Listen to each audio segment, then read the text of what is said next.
अस्सलामु अलैकुम वरहमतुल्लाहि वबरकातुहू।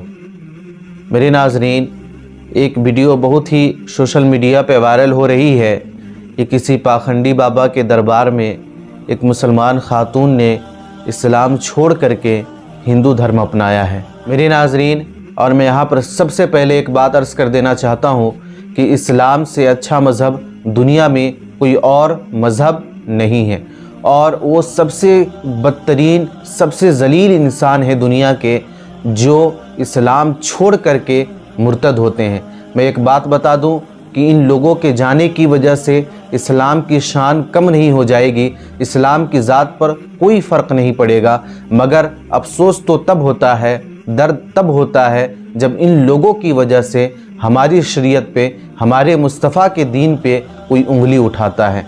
मैं आपको बताऊं, आपने वीडियो में देखा कि किस तरह से उस खातून ने कहा कि हिंदू धर्म अच्छा है, वो इसलिए कि बहन को भाई से शादी करने की इजाज़त नहीं है। मैं आपसे पूछना चाहता हूं कि हमारी शरीयत ने हमें कब ये इजाज़त दे दी कि कोई बहन भाई से शादी कर सकती है? हमारी शरीयत में भी तो नाजायज़ है। और मैं यहाँ पर उस खातून से एक बात पूछना चाहता हूँ कि बताओ, तुम्हें भाई को आखिर भाई कहने का हक़ किसने दिया? इस्लाम ने तो औरतों की इज़्ज़त बढ़ा दी है, इस्लाम ने औरत को इतना बड़ा मकाम अता कर दिया है कि उसके कदमों के नीचे जन्नत डाल दी। मैं बताऊं कि जब कोई बच्ची पैदा होती है तो वो बाप के लिए जन्नत हुआ करती है, कोई लड़की अगर किसी की बीवी बनती है तो वो शौहर के लिए जन्नत हुआ करती है, और अगर कोई लड़की अगर माँ बनती है तो वो बच्चों के लिए जन्नत हुआ करती है। और उस खातून ने एक बात कही कि इस इस्लाम में तलाक़ के नाम पर औरतों के ऊपर जुल्म किया जाता है। तो मैं बताऊं कि तलाक़ तो औरतों के हक़ में है, तो तलाक़ की वजह से इस्लाम औरतों के ऊपर जुल्म कैसे कर सकता है? बताइए, अगर आज ये तलाक़ न होती तो औरतें मारी मारी फिरती, उनकी कोई इज़्ज़त नहीं होती। अल्लाह तबारक व तआला ने उनसे तलाक़ का हक़ ले करके उनको हाकिम बना दिया है। आज कोई शौहर अगर अपनी बीवी को अपनी सारी दौलत, अपना सारा माल अगर उसके सुपुर्द करता है तो आखिर किस बुनियाद पर? अगर तलाक़ का हक़ उस औरत के पास होता तो ये शौहर कभी भी अपनी सारी दौलत, अपना माल उस औरत के सुपुर्द नहीं करता। उसके ज़हन में ये बात रहती कि पता नहीं कब ये तलाक़ खुद को दे करके आज़ाद होकर के यहाँ से सब कुछ लेकर के भाग जाएगी। तो बताइए, ये तलाक़ का हक़ ले करके अल्लाह तबारक व तआला ने औरतों को हाकिम बना दिया है। और यूरोप में तहफ़्फ़ुज़े ज़न के लिए जो तलाक़ के हवाले से कानून बनाया गया, क्या उसकी वजह से यूरोप में तलाक़ ख़त्म हो गई? बल्कि शादियां ख़त्म हो गई। कानून ये बनाया गया कि अगर कोई बंदा अगर तलाक़ देता है तो वह अपनी आधी प्रॉपर्टी अपनी बीवी को देगा। तो बताइए, इसकी वजह से मर्दों ने रातें क्लबों में गुजारना शुरू कर दी, कोई शादी करना गवारा नहीं कर रहा है, और अगर कोई कर भी रहा है और अगर नहीं जम रही है तो वो या तो बीवी को जान से मार दे रहा है या तो फिर कहीं छोड़ करके कहीं दूर भाग जा रहा है। तो बताइए, दुनिया की कोई भी ऐसी ताकत है जो मर्द को मजबूर कर सकती है कि वो बीवी को प्यार दे? या कोई भी ऐसी ताकत है अगर कोई मर्द भाग जाए तो उसे वापस घर में ले आए? हरगिज़ नहीं। ये याद रखें कि मर्द मुख्तार हुआ करता है।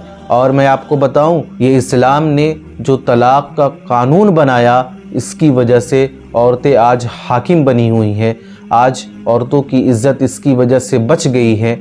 आज औरतें खुशी के साथ अपनी ज़िंदगी बसर कर रही है। बस कमी इस बात की है कि हमें इसका इल्म नहीं है, हम इस्लाम की गहराई को नहीं समझ पा रहे हैं। इस्लाम ग्राउंड रियलिटी की बात करता है, इस्लाम प्रैक्टिकली, फिज़िकली सब कुछ देख करके अपना कानून बनाता है, अपना फ़ैसला सुनाता है। मुसलमानों, होश में आओ, अब भी वक्त है। और ये सब जो वाक़या पेश आ रहा है ना, इसकी जो सबसे बड़ी वजह है वो है तालीम। अपनी बच्चियों को इस्लाम की तालीम दो, उसको कनीज़े फ़ातिमा बनाओ। ये फ़ैशन के नाम पे, ये ज़माने के एतबार से तुम उसको आज़ादी दे करके तुम ये मत समझो कि मैं अपनी बेटी के साथ भलाई कर रहा हूँ, बल्कि तुम उसके साथ जुल्म कर रहे हो। तुम अगर उसको तालीम देना चाहते हो, कोई बुरी बात नहीं है, तुम उसको कॉलेज में भेजो, जहाँ भेजना है भेजो, मगर अपनी नज़र के सामने रखो, उसके ऊपर निगरानी करते रहो। ये जो तरीक़े तालीम है ना, ये सबसे बड़ी कमी है।